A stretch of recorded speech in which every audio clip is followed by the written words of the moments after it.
Welcome to the Christ for Disciples podcast. I'm Pastor Paul Steinberg, and today, on this Friday, we spend 10 more minutes, 10 minutes every weekday discipling ourselves by Jesus so we can better disciple the children that God has given to our lives. A reminder that this podcast, the Christ for Disciples podcast, is a ministry of A City for God. Check us out at acityforgod.org, and you can see the different schools and chaplains and ministries that we do.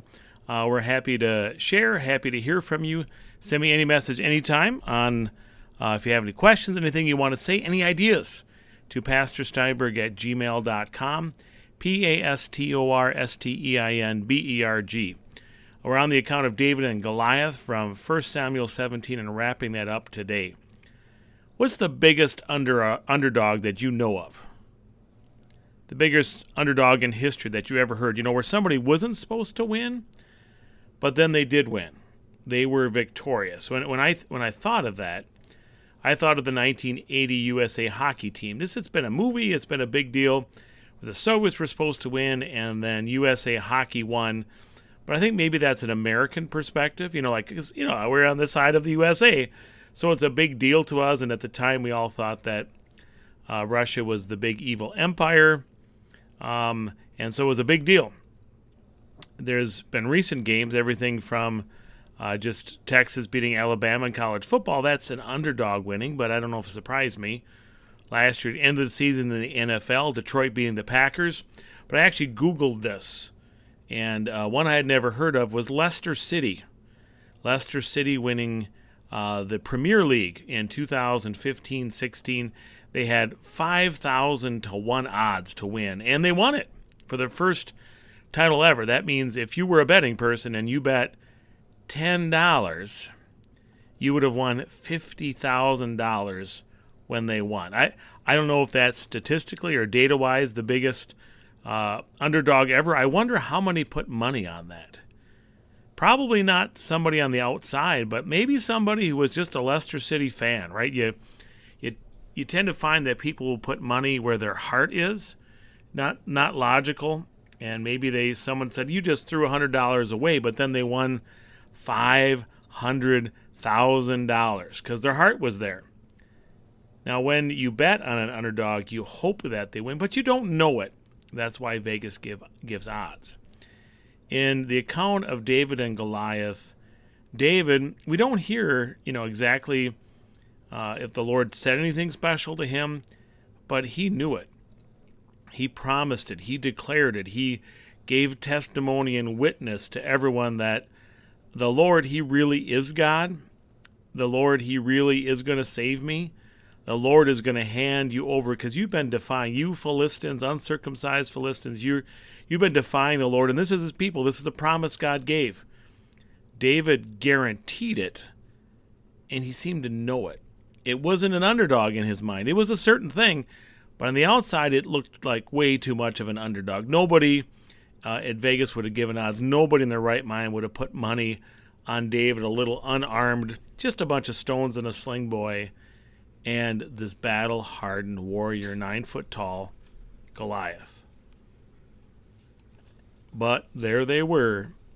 And so some would say this is the biggest underdog story of ever. And you can imagine the faces and the reaction of the people when David won. I'm going to read from 1 Samuel chapter 17, beginning at verse 48.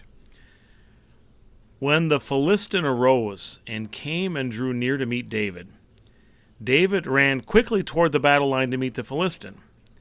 And David put his hand in his bag and took out a stone and slung it and struck the Philistine on his forehead. The stone sank into his forehead, and he fell on his face to the ground. So David prevailed over the Philistine with a sling and a stone and struck the Philistine and killed him. There was no sword in the hand of David. Just a few verses that just summarize the victory. Later on, David is going to use the Philistine Goliath sword to take off his head as a sign of total victory, but he died from the stone. Now notice, David wasn't like arrogant or lazy in this. He came with the best and all that he had.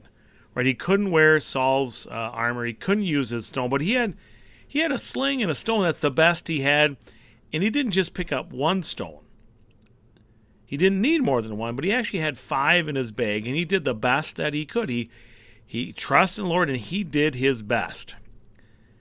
And if there's anything that we want to learn from this, is that we can trust the Lord, but wisdom still tells us to do our best, that God's promise and his amazing backing and taking care of us does not mean a reason for us to be lazy. In fact, that's a reason to be diligent, because God often answers our prayers and protects us and loves us through our own efforts or the efforts of people that we know and those who love us. God answers our prayers through people who are working hard.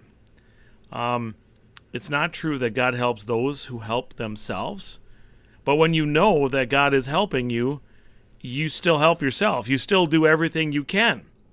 So it's kind of a little twist.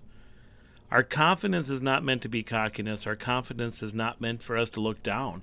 There was no joy in the death of the Philistine who showed no sign of any faith in the Lord, that whose soul was now going to be trapped in hell forever. That's a sad, sad day. Same with the rest of the Philistines. This wasn't, in one sense, a happy day, but it was a great day for God's people. For you and for your children, you stand and you see enemies that are bigger and stronger than Goliath. Sin will get you every time. You just try one day. Try to fight it. Try not to sin today, and count all the sin of thought, not just of deed or something that somebody else would notice, but all the sins. You can't do it. You can't do it. You think and you take a little bit of relaxation, and boom, you suddenly explode. Like, where'd that sin come from? You lose. It sneaks up on you.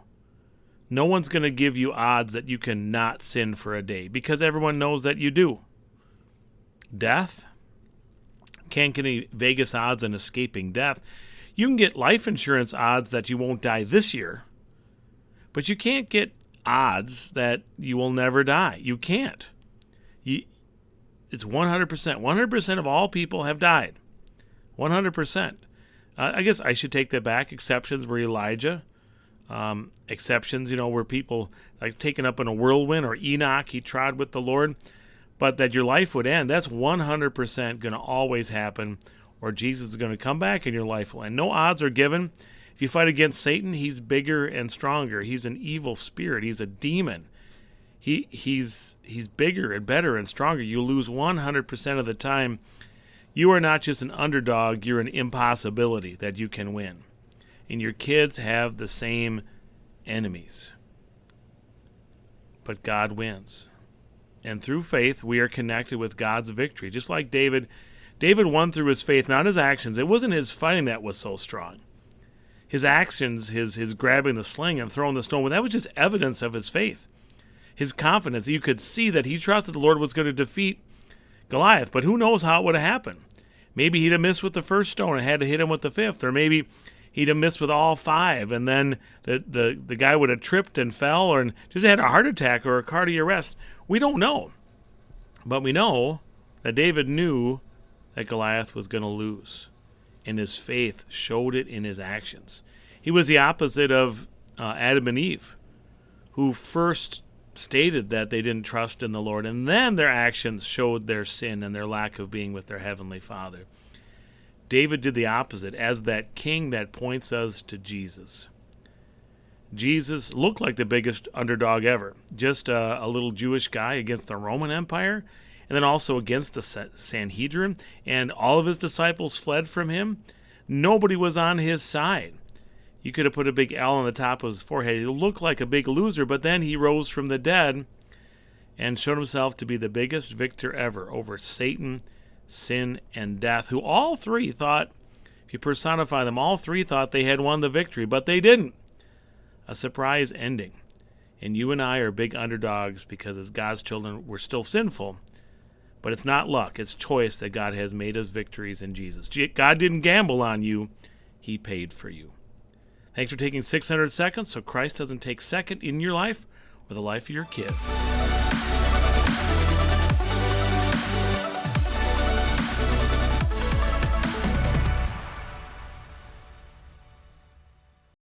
Christ for Disciplers is a ministry of A City for God. Please visit us at acityforgod.org to learn more. God's blessings.